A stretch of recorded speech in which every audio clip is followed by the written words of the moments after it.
Alright, so in this video clip we're going to be doing the elevator servo on our plane. So I have the two aileron servos installed here. You can see one on each side. We're going to do an elevator servo. Our elevator servo is going to sit on the side here of the, kind of off to one side of the plane. So I mean, if you end up putting your elevator in upside down or the other way, it doesn't really matter. But then you have the mark on that side, so it would just be mirrored. It's fine either way. So my servo is going to go right here, okay, more or less. I have my push rod that I made to meet that length to the control horn back there. So let's flip it over, see if you can see that a little bit. So my control horn is right here. And so if I put my servo about where I was thinking I was going to place it, right around there, okay, I can meet that, sorry, it's not very, meet that control horn up right there and place my servo where I was hoping to place it. So I'm going to go ahead and glue my control horn in right here. And then I'm going to go ahead and attach the push rod, and then we'll glue the servo in on the other side, just like with the ailerons, kind of the same process there. So a little glue here. We don't get it on the hinge of the elevator. We don't want to do that. Okay. And let's make sure we get this the right orientation. So I'm going to put these in backwards on accident. Done it a couple times now. There we go. Okay, so that's placed in there like so. Zoom in a little bit here.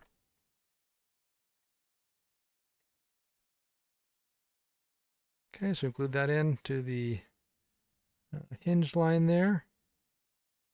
All right. We'll let that cool a little bit.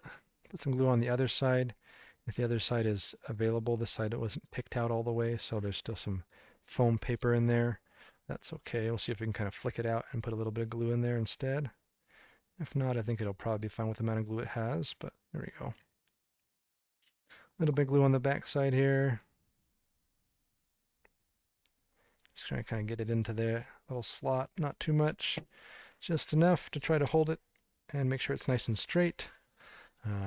So the control horn is not tilted one way or the other. Okay, getting close. We're getting close.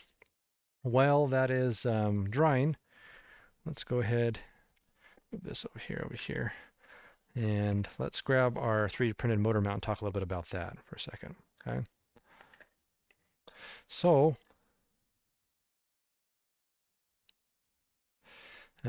this is our 3D printed motor mount. I just drew this up to try to fit our application here. I'm not a 3D modeling pro, but I do okay, I guess. And so we'll have our 3D printed motor mount here. That'll go in our plane. Here's our motor, okay? And then in our box with our motor comes some accessories, okay? So there's a little kind of extra motor shaft attachment thing here that comes in one bag, okay? And then we have little screws in that bag, little silver screws, so don't lose those. Those go with this piece. We're going to be attaching this. Okay. There's different kinds of propeller mounting methods. This way we're going to do it this way is going to put this onto our motor, and that motor shaft there will allow us to then put our prop on later on. Okay.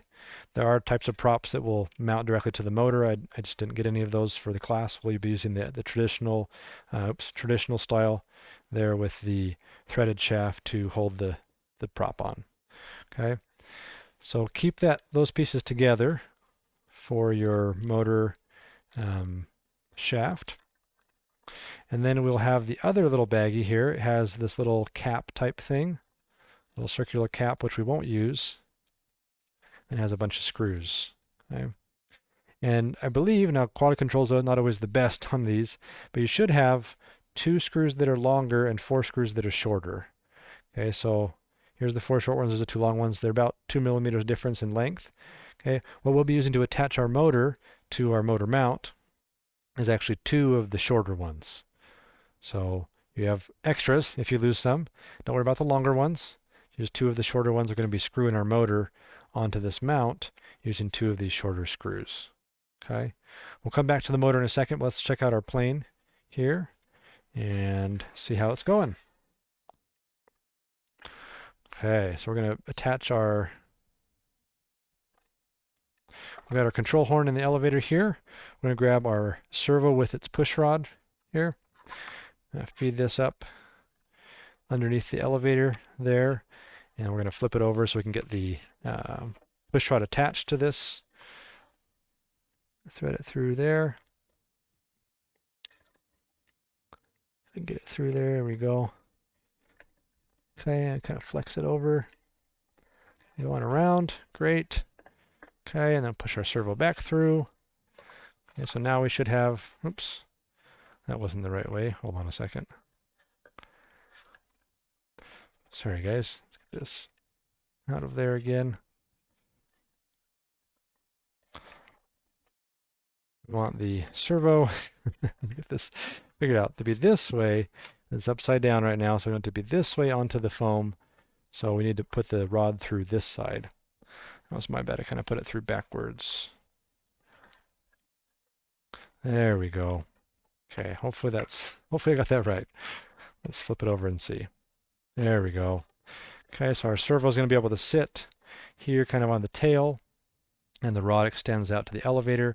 Our wire is facing forward towards the pod here so we can put it into the plane. Okay, so now we just need to make sure our elevator is nice and neutral. Scratch up our servo and glue it in. Let me grab my razor blade here. So this one actually doesn't have any glue on it already, so let me show you the scratching a little bit better this time. Oops, got my transmitter yelling at me. We're just going to take a razor blade and just scratch up that surface. Kind of go one way, go the other way. And this just roughs it up enough that the glue can really grab a lot better onto the servo so it doesn't pop off when you're flying, because if you lose your elevator, you'll crash, most likely. Okay, so we got enough kind of hatch marks so you can feel it with your thumb and say, oh yeah, that's a lot rougher. And you can see all those marks there as well. Okay, put the razor blade off to the side here. All right, so what I'm going to do is put some glue on the servo, make sure the elevator is neutral when I stick it down, and then kind of that final placement will be in good shape.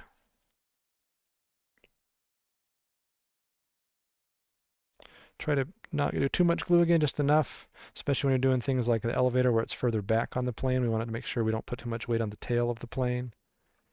Okay, and then we'll pick it up here and make sure our elevator is neutral. Sorry, it's just hard to do that on camera, so I'm going to do that off camera. But I'm basically just sliding the servo around with my finger in the hot glue as I determine where the best neutral point is here. And then we hold it nice and still in that spot. And you can kind of see that. Oh, it's zoomed in still, sorry. You can kind of see that here. Trying to make sure it's nice and neutral before the glue dries.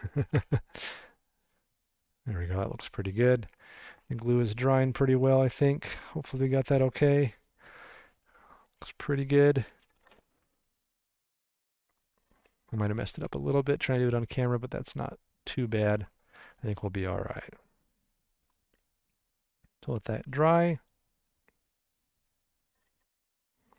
And then we'll test all three of the servos together, see how they're doing. Make sure they're all working well.